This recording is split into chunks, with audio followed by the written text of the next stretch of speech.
Hey guys जय Jagannath good morning आज हूँ गुरुवार आ सुदशा दत्त देखु आमर से ठाकुर बस आपण मानकर ठाकुर बसी कि ना मत कमेंट बॉक्स में कमेंट करूँ।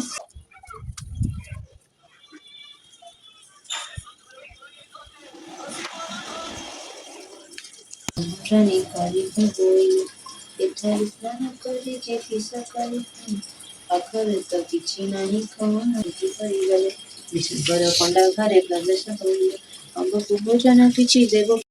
ମାମା କିଛି ସମୟ ବହି ପଢ଼ିଲେ ତାପରେ ମୁଁ କିଛି ସମୟ ବହି ପଢ଼ିଲି ମତେ ଟିକେ ଲକ୍ଷ୍ମୀ ପୁରାଣ ପଢ଼ିବାକୁ ଭଲ ଲାଗେ ଆଉ ସେଥିଲାଗି ମୁଁ ଟିକେ ବହି ପଢ଼ିଲି। ଆଉ ଯେତିକି ସବୁ ଚିତା ପଡ଼ିଛି କେମିତି ଦେଖାଯାଉଛି ଆପଣମାନଙ୍କୁ କହିଲେ କିଛି ଚିତା ମୁଁ ପକେଇଛି ଆଉ କିଛି ଚିତା ମୋର ସ୍ମଲ୍ ସିଷ୍ଟର ପକେଇ କ୍ଷୀର ତା ସାଙ୍ଗେ ରୁଟି ଆଉ ମୋର ସେ କିଚେନରେ ପହଞ୍ଚିଗଲି ଆଉ କମ୍ପ୍ୟୁଟର ଜଷ୍ଟ ଖାଇଦେବି ଖାଇଦେଇକି ତାପରେ ମୁଁ ଟ୍ୟୁସନ୍ ପାଇଁ ବାହାରିବି ଏବେ ଲେଟ୍ ହେଇଗଲାଣି ଜଲ୍ଦି ଜଲ୍ଦି ଖାଇଦେଇକି ଟ୍ୟୁସନ୍ ପାଇଁ ବାହାରିବି।